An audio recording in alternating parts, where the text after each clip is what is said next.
Hi guys! In the last few lectures, we talked about Heavenly Parent's dream and how Heavenly Parent simply wanted to live together in joy with his beloved children here on earth through the true parents. However, due to the fall, that dream could not come to realization. But since God is a Heavenly Parent of love, he never gave up on his children, and for thousands of years he's been working behind the scenes of human history to save fallen humanity. Finally, 4,000 years after the human fall, Heavenly Parent could finally give birth to the only begotten Son, Jesus Christ.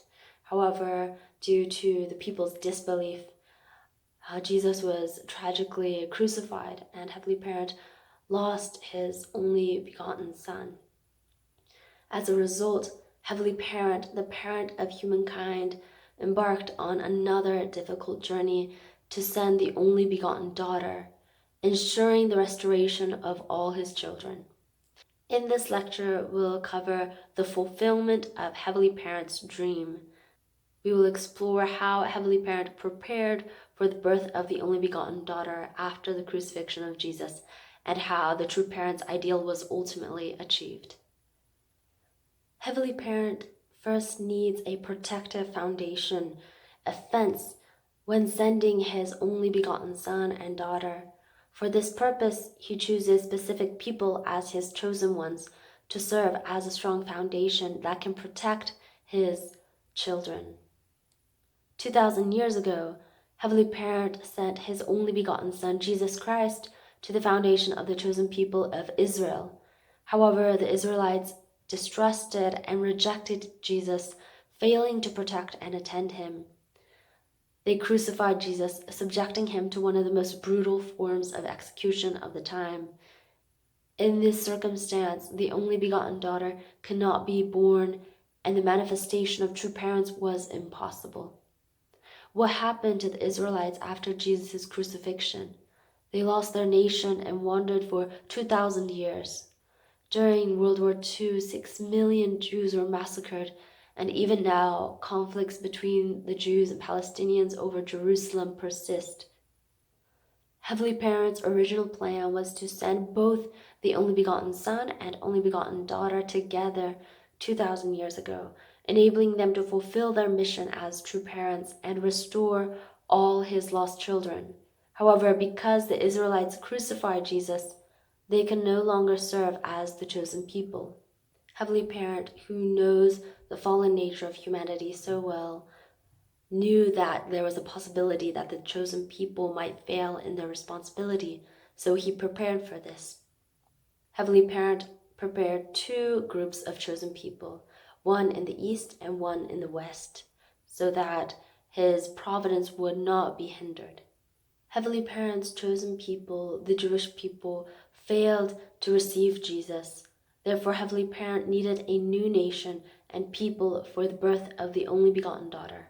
For this reason, Heavenly Parent quietly nurtured the Eastern people, the Korean people, alongside the Western Jewish people, and established them as the new chosen people. Heavenly Parent raised the Korean people to be a nation capable of fulfilling their responsibility as the chosen people for the birth of the only begotten daughter. The new chosen people, the Korean people, developed a culture of filial piety, which is not entirely captured by the English term filial duty. Filial piety means emotionally connecting with one's parents and offering love and joy for them.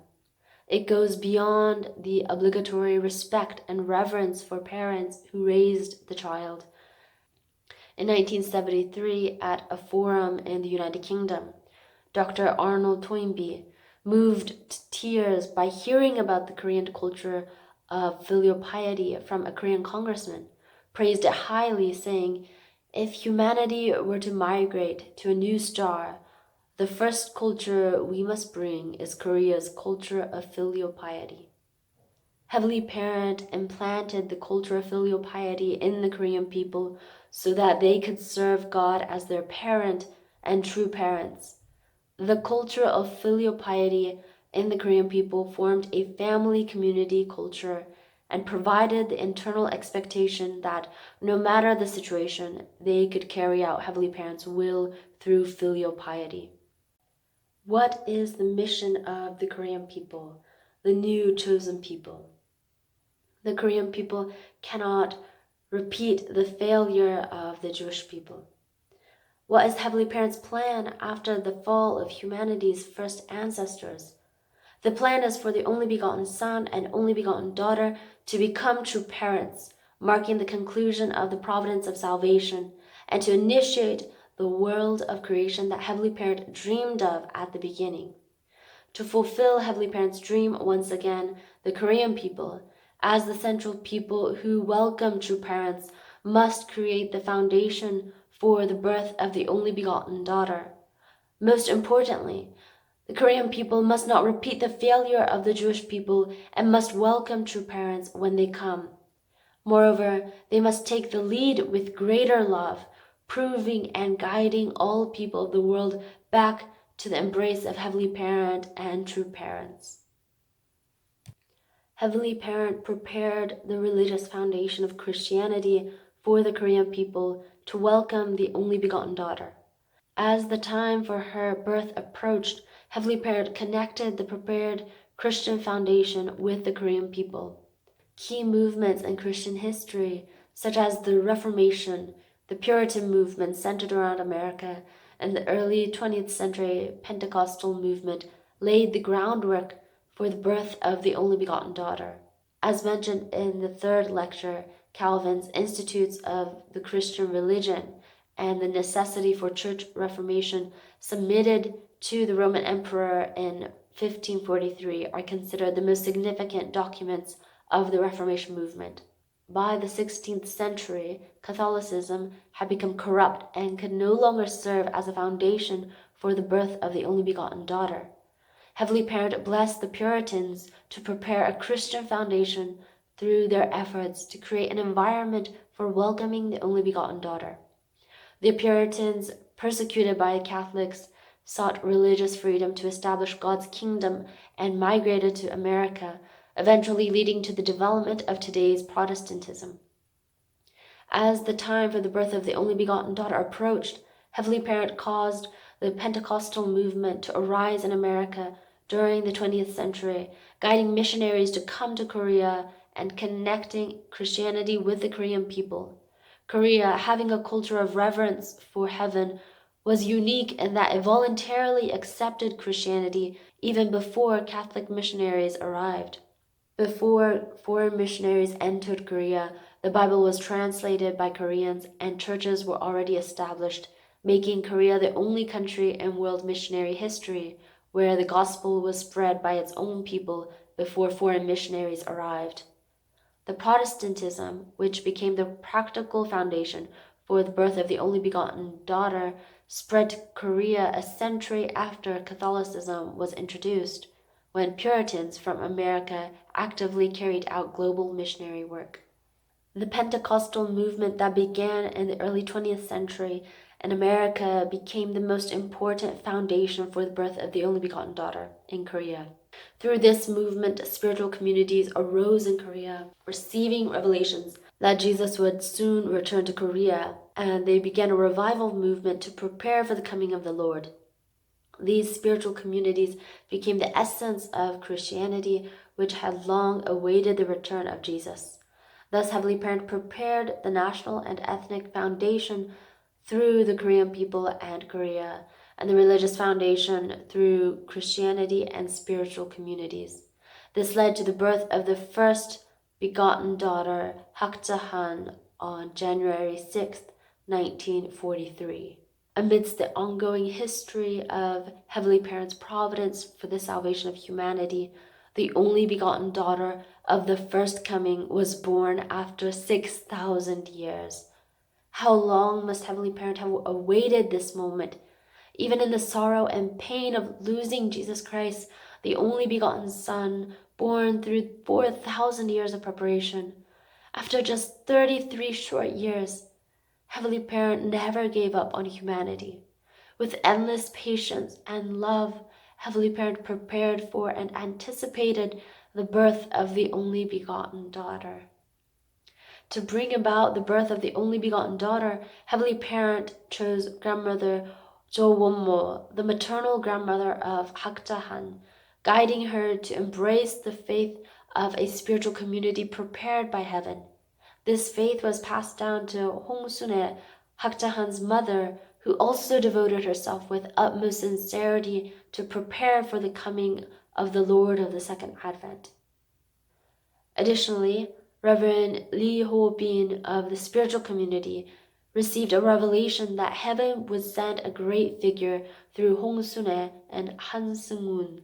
Following this revelation, the two were united in marriage, and from their family, the only begotten daughter, Hakjahan, was born.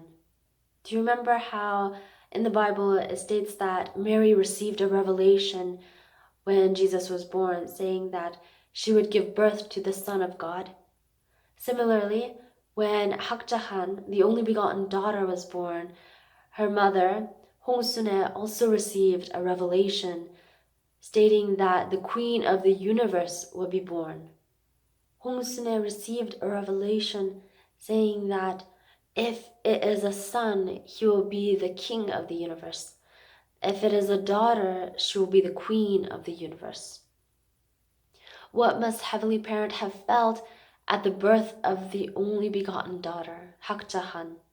From before the birth of Jesus Christ, Heavenly Parent awaited the birth of the only begotten daughter.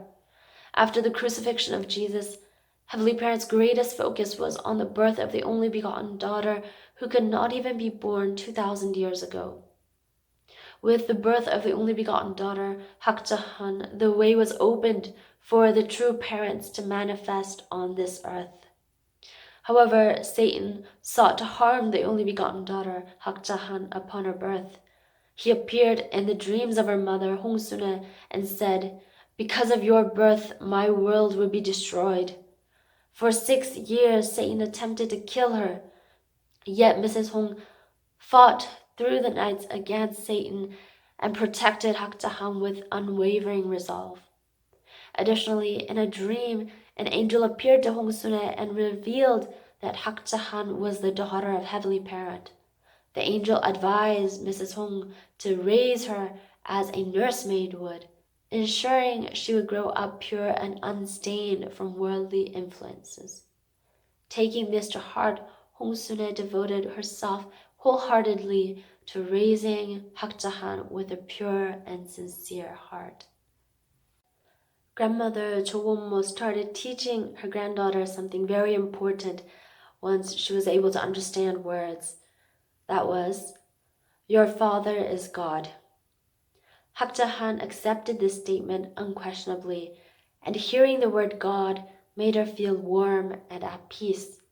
In such an environment, Hakjahan grew up surrounded by love and faith. At the time, however, Korea was still a nation gripped by the tensions of war. When Hakjahan was 6 years old, grandmother Chowonmo and her mother Hongsune believed the Messiah would come to North Korea. Despite the rise of the communist regime, they stayed in North Korea with unwavering faith. Yet Heavenly Parent could not allow the only begotten daughter to grow up under communist rule. It was just too dangerous. Thus, Heavenly Parent guided them to flee southward. Even during the turmoil of war and the hardship of being refugees, Heavenly Parent ensured Hakjahan's safe passage to the south.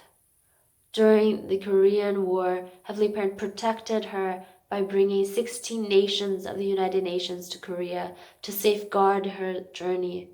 Through these trials, Hakjahan witnessed the horrors of war and endured the hardships of refugee life, all while deeply feeling Heavenly Parent's protection and presence.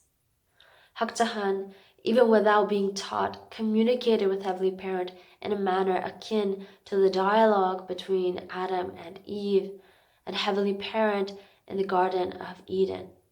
The only begotten Son and only begotten daughter naturally commune with Heavenly Parent during their growth, experiencing a world of connection with God beyond ordinary understanding. Like the only begotten Son, Jesus, Hak Ja Han deeply felt and understood the will of Heavenly Parent as she matured. While Adam and Eve failed to uphold purity during their growth and fell, Hak Ja Han fulfilled a responsibility to maintain purity as the only begotten daughter. At the age of 16, Hak Ja Han realized her calling to fulfill the will of Heavenly Parent. Resolving to complete this mission within her lifetime, no matter the difficulty or hardship, she dedicated her life to the fulfillment of God's will. She pledged herself to the role of true parents, prepared to give her life to save fallen humanity and bring joy to Heavenly Parent.